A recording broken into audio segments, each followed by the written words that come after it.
back to work. Okay, you guys, you already know what time it is. It's hot. Let me roll my window down real quick.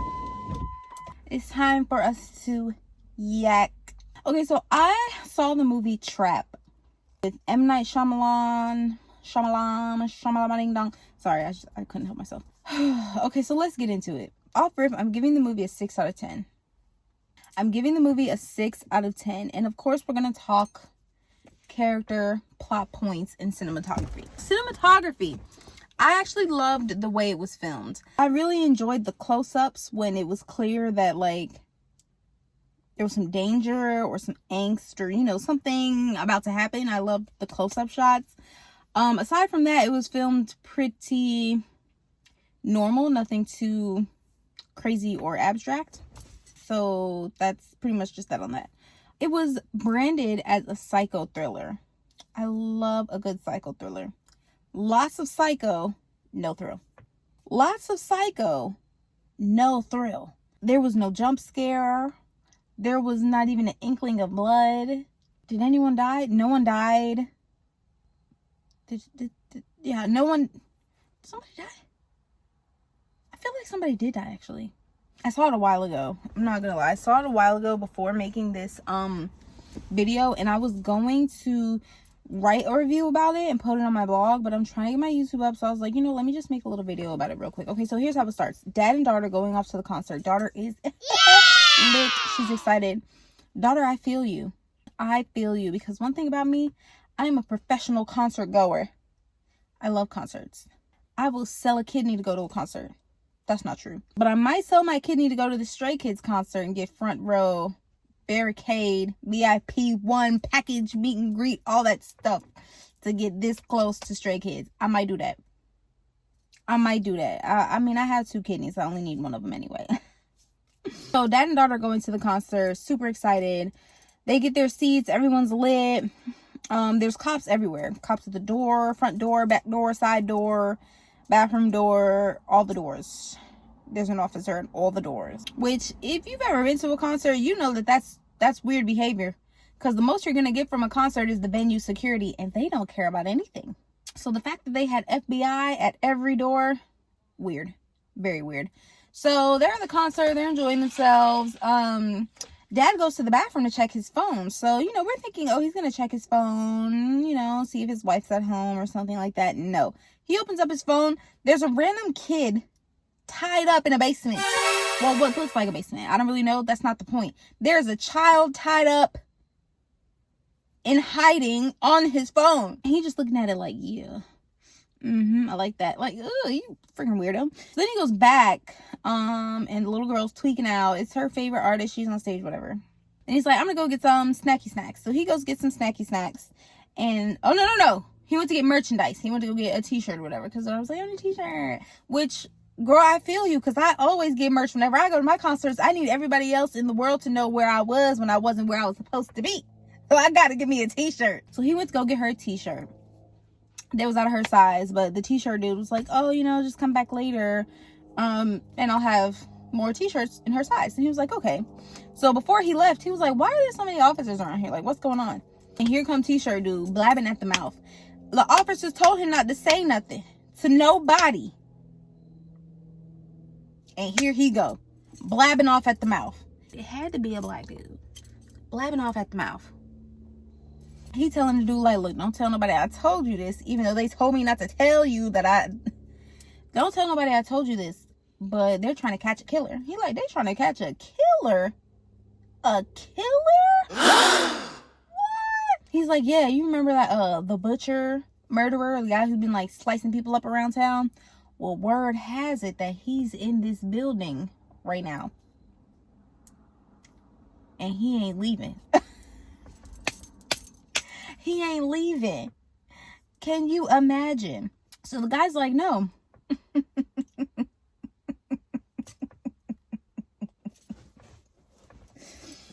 I can't imagine.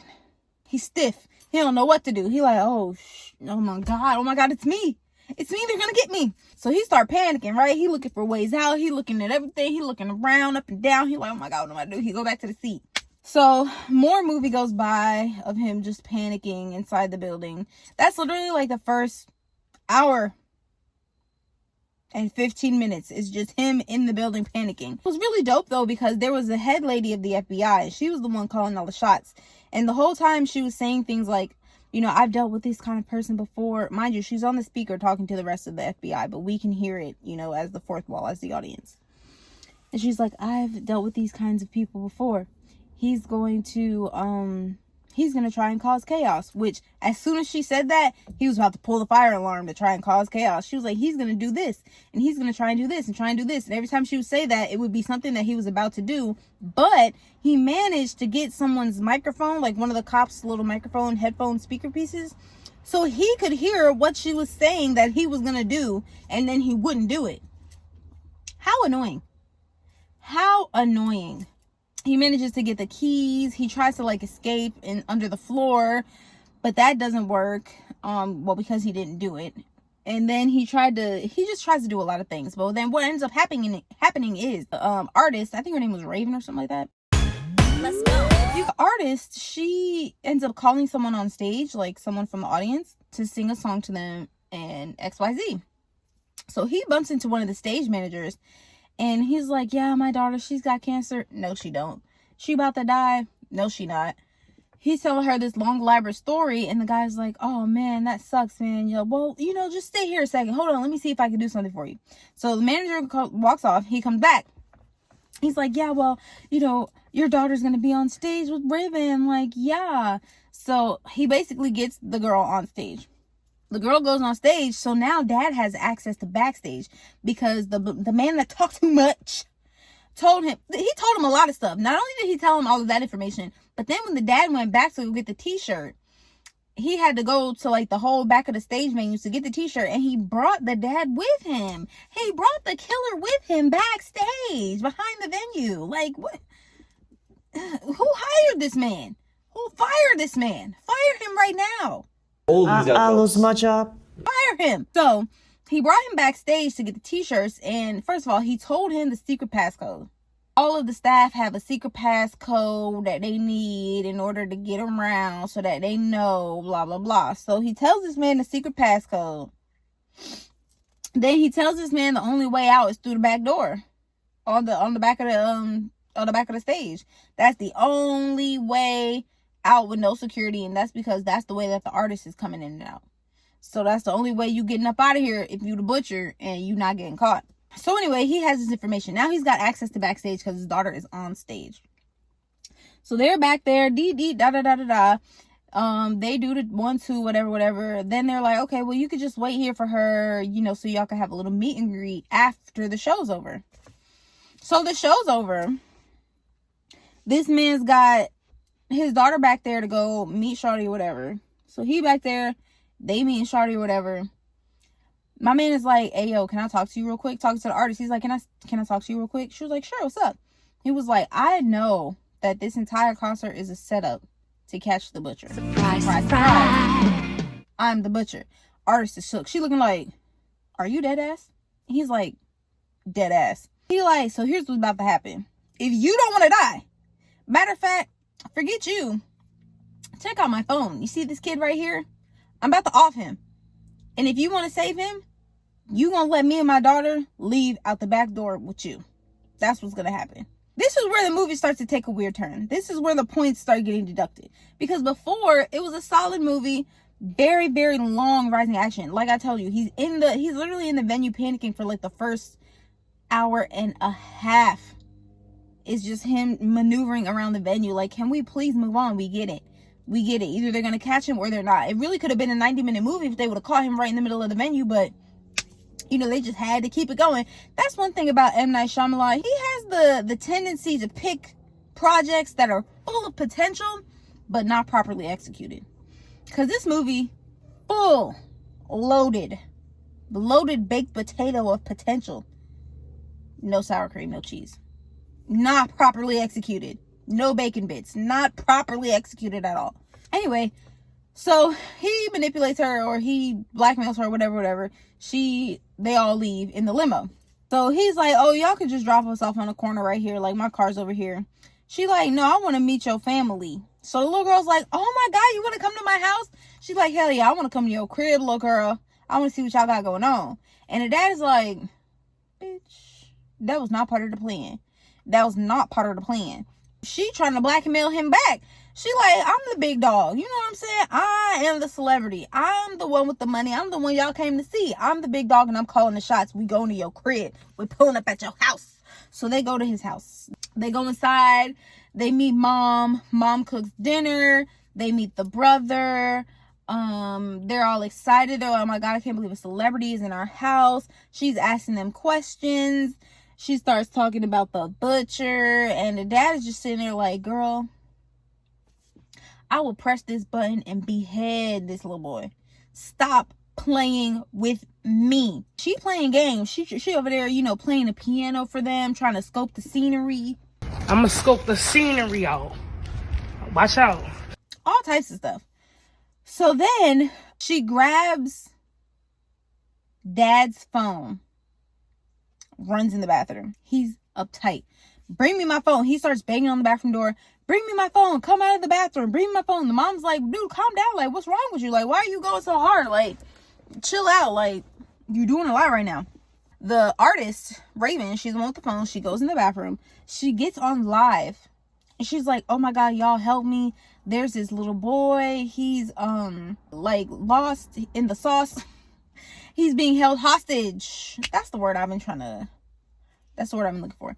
He's being held hostage at this location, at this house with a blue door and a lion outside or something like that. Y'all help me find him. Mind you, she's like the most famous girl in the world. She's like the freaking Ariana Grande of the story or whatever. She's got hella followers. So immediately people were like, oh yeah, I know where that is. Like, I know whose house that is, blah, blah, blah, blah, blah, blah.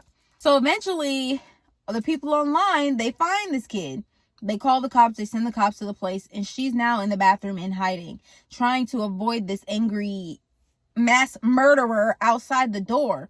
All of a sudden, he's telling his family, go upstairs, blah, blah, blah. It's commotion outside the door. Commotion ends. She opens the door. And he's like, you know you done fucked up.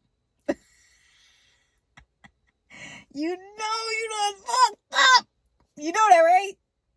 You know that. Damn, what happens next?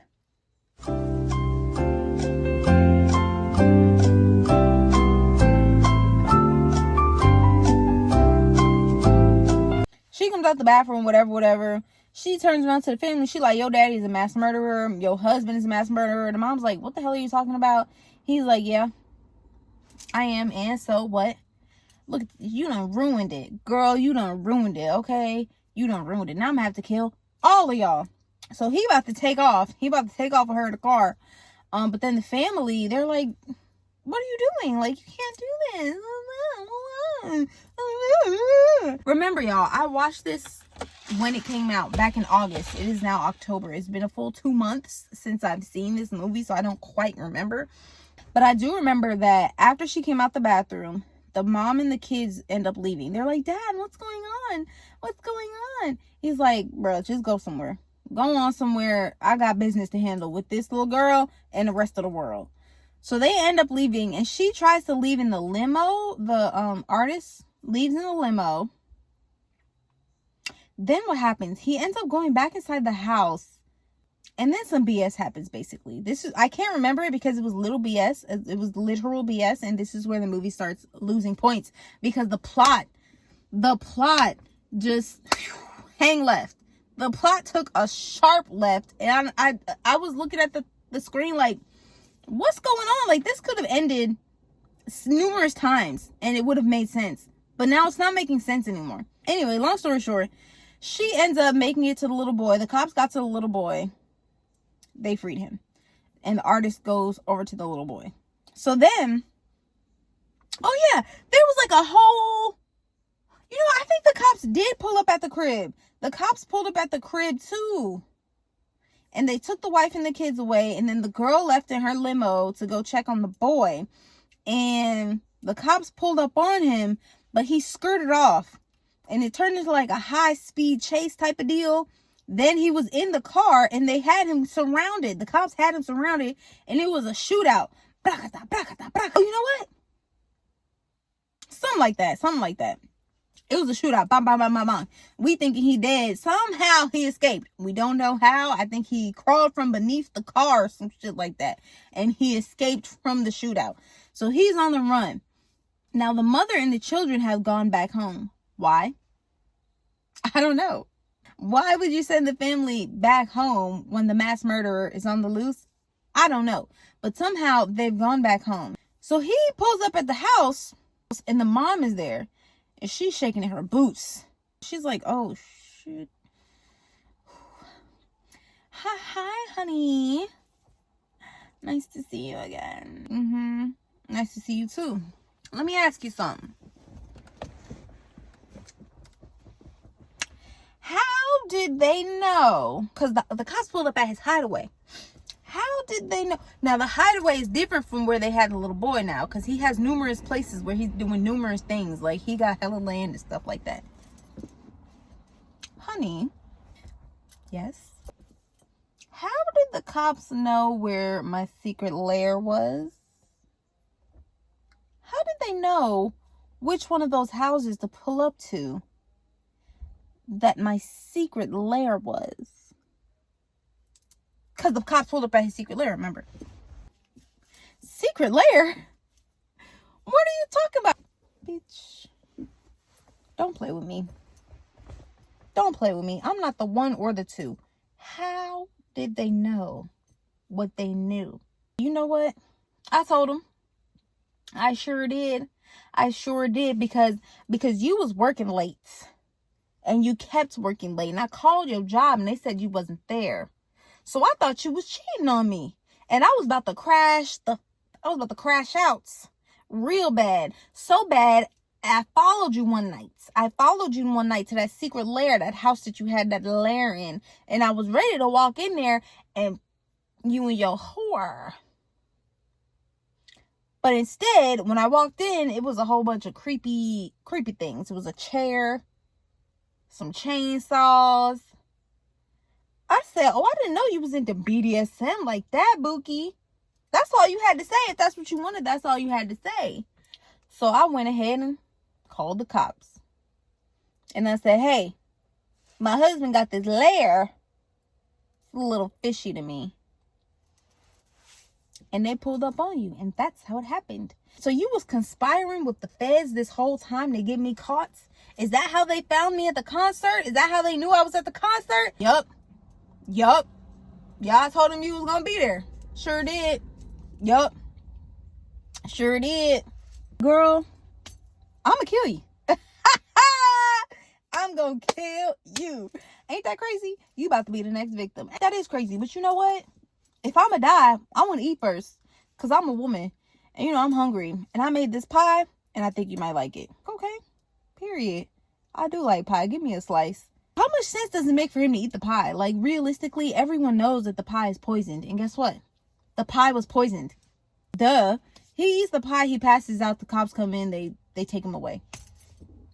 That's how the movie ends. While he's being carried away in this big cop truck, he's fidgeting with his handcuffs. He manages to get them unlocked. And then that's how the movie ends. He literally unlocks the cuffs and he's like, ha, ha, ha, ha. And then the movie ends. So I guess it's a setup for a part 2, but don't nobody want to see no part 2 because like I said, there was no thrill. Very psycho. He was a loony the entire time. No thrill, no jump scares, no death scenes, no gore. I mean, I don't like gore. I don't like gore at all, but I mean, a little blood. A little blood. It's rated R. For what? There wasn't barely any like foul language. There was no horror, nudity, nothing. It really could have been PG-13 because it was just a bunch of psycho and no thrill. I rest my case though. That was the movie Trap. I'm giving it a 6 out of 10 for poor plot progression, for genre baiting, for that one character that was stupid as hell and gave him all the information he needed to know to get out of the venue. It's losing another point for just being annoying to me. But it was a good movie, I'm not gonna lie. I mean, it was a decent movie. It was a decent movie. It really was. You know, I just be on here raging. I guess if you're into that type of thing, then Trap would be a good movie for you. But that's just my 2 cents on the movie. Spoilers ahead. If you enjoyed this review, please make sure to give me a like, comment, subscribe, share, do all the things. I really enjoy doing these reviews. I'm glad that I've kind of circled around to this type of content for myself and for you guys. I really hope that it'll take me places. I want to be able to like see movies beforehand and be able to give reviews, you know, prior to, because I'm a movie buff. I love movies. My movie collection is massive. My movie and music collection is massive. It's outstanding. No genre is off limits except for horror. If there's too much gore, I just can't do it. Like the Terrifier 3 just came out. I've not seen 1 or 2. I can't do it. I'm not about to sit here and watch somebody slice somebody's body in half. I can't. That type of stuff is not safe for your mind, heart, and your spirit space.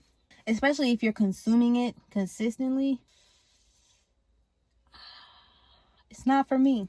It's just not for me. But yeah. Let me know what you thought about the movie Trap in the comment section below. Love you guys. Bye.